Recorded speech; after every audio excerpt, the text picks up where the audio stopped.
Y vamos a ver que el movimiento de la sangre, un volumen de sangre en un tiempo se denomina flujo, ¿no? Entonces va a estudiar prácticamente las leyes del flujo sanguíneo. Pero la sangre, ¿dónde se mueve? ¿Dónde se va a mover? En el sistema circulatorio. vascular.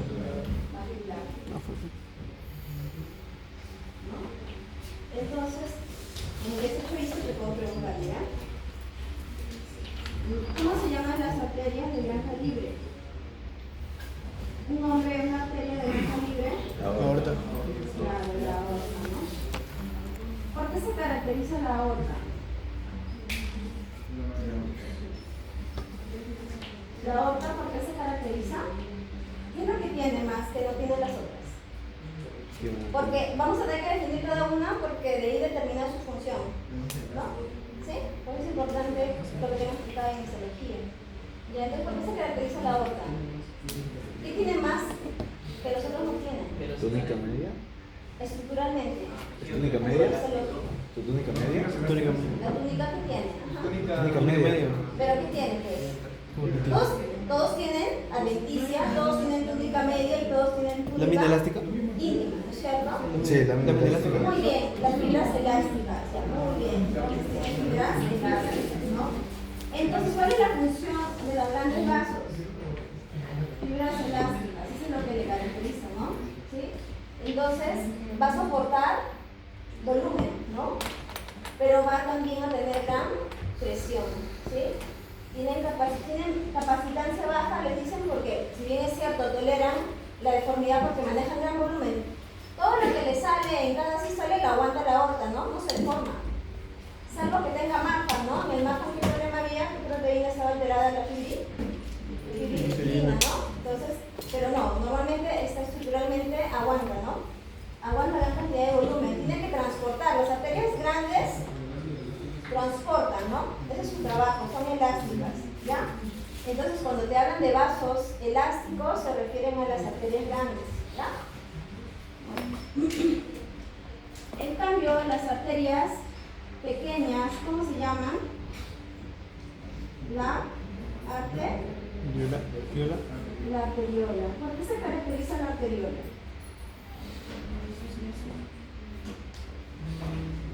¿Por qué se caracteriza la arteriola? Su túnica media, claro. ¿Qué tiene de interesante la arteriola? ¿Qué es lo que va a caracterizar? Porque este es uno de los vasos ya pequeños, ¿no? Y después de eso vienen ya los capi. Ya, entonces, ¿esos todavía qué característica tienen? Para ser los más pequeños. En sus paredes, ¿qué tienen? ¿Qué tipo de músculo? ¿Qué músculo van a tener? Músculo liso. Músculo liso. O sea, quiere decir, hasta este nivel todavía conserva un músculo liso, ¿ya? Entonces, prácticamente, de ellos va a depender mucho lo que le va a llegar al sistema, a los tejidos, ¿no? Porque después de esto vienen los capilares. Entonces, ¿quién va a frenar o quién va a favorecer el ingreso del flujo de la sangre? El comportamiento de la arteriola, porque esta ya tiene músculo liso. Entonces, si te acuerdas cómo es la inervación, ¿no es cierto?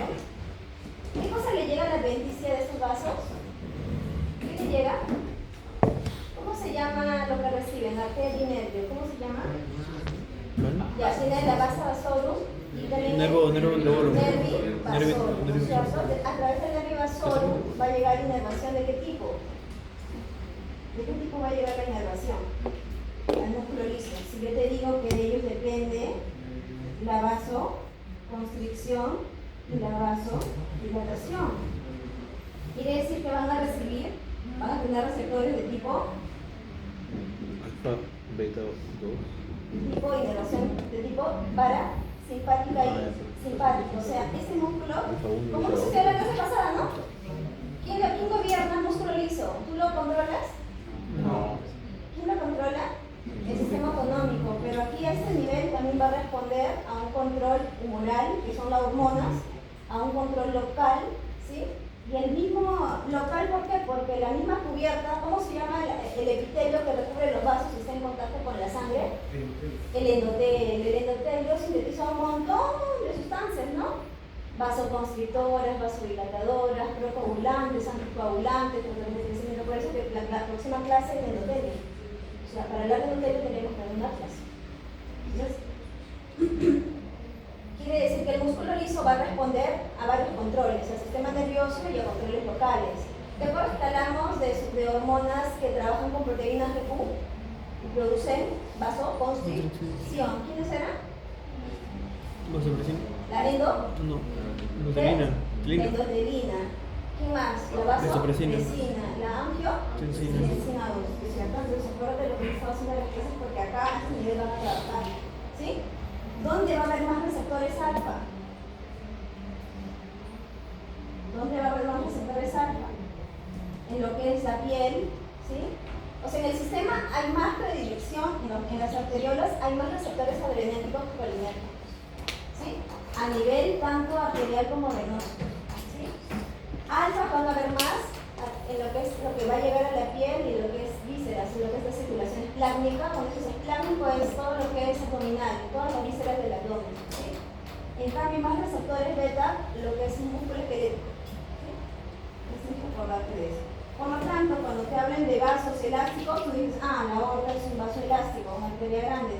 Vasos de resistencia son las arteriolas, estos son vasos de resistencia. ¿Y por qué resistencia? Porque ellos van a hacer vasoconstricción, pueden hacer vasoconstricción, y si hacen vasoconstricción, la sangre va a tener facilidad para pasar o va a ser más difícil que la sangre pase. No es Si difícil. hay vasoconstricción. No es difícil. Entonces, quien puede originar resistencia en el sistema y lo hace es la arteriola, por eso se le llaman los vasos de resistencia. Porque es el último eslabón en la cadena arteriolar que tiene todavía músculo liso y va a responder a todos los estímulos. Si se aumenta el calibre, pasará más sangre. Si se chuta el calibre, pasará menos sangre. Ese tejido puede recibir como no recibir y eso sucede, ¿no? En algunos casos. Entonces ahí está. Después que sigue, los capilares. ¿Por qué se caracterizan los capilares? ¿Cuál es su Intercambio. función? Intercambio gaseoso. No. No, es eso. Muy bien, su función es el intercambio.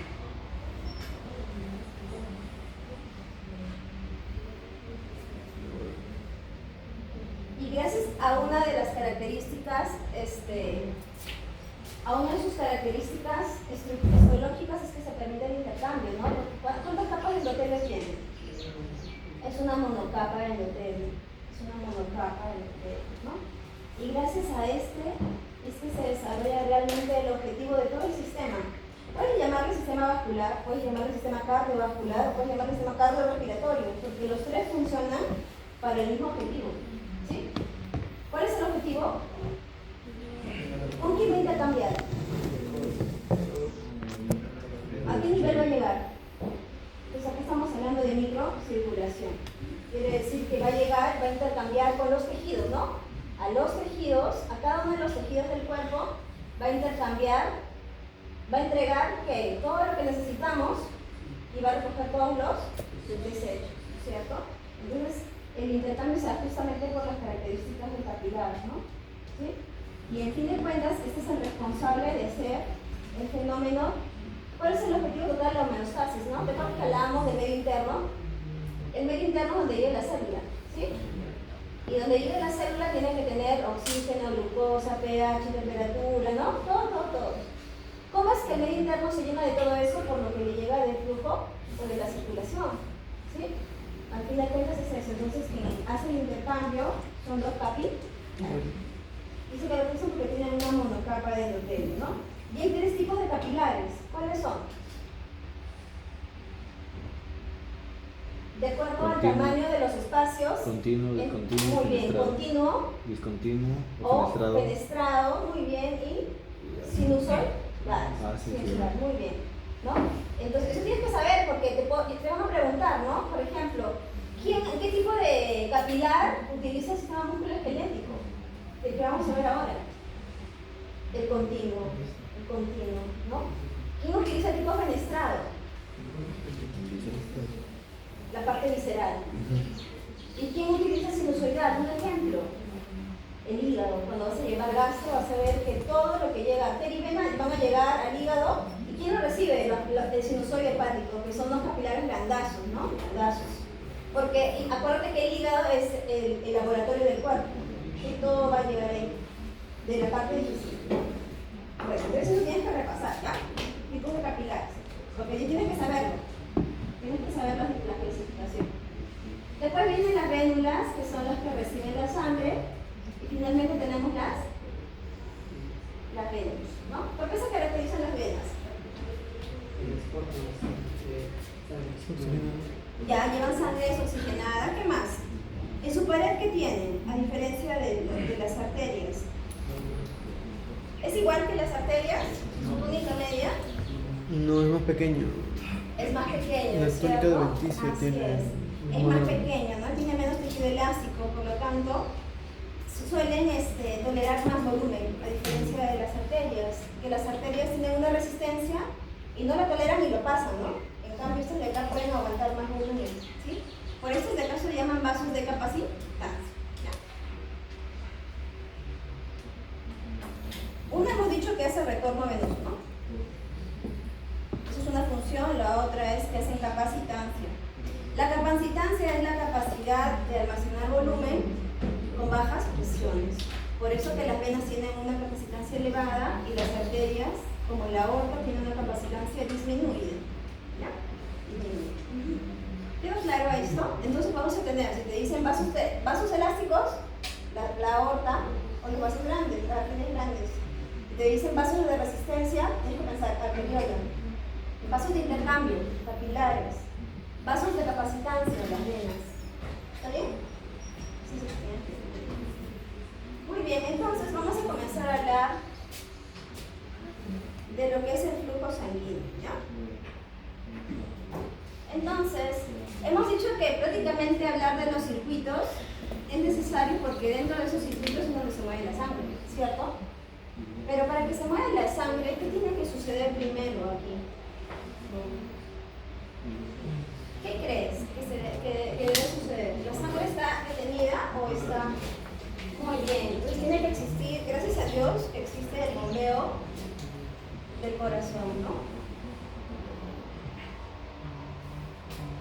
Entonces el trabajo de bomba del corazón va a permitir que del ventrículo izquierdo salga la sangre a través de la aorta, ¿no? Y del ventrículo derecho la sangre pase a la arteria pulmonar. ¿Sí? Entonces esto nos va a dar dos tipos de circulación, ¿no? Circulación pulmonar, circulación sistémica. Circulación mayor o menor, perdón, circulación mayor, circulación sistólica o circulación diastólica, circulación derecha o circulación izquierda, circulación de altas presiones, circulación de bajas presiones. Esos son todos los nombres de las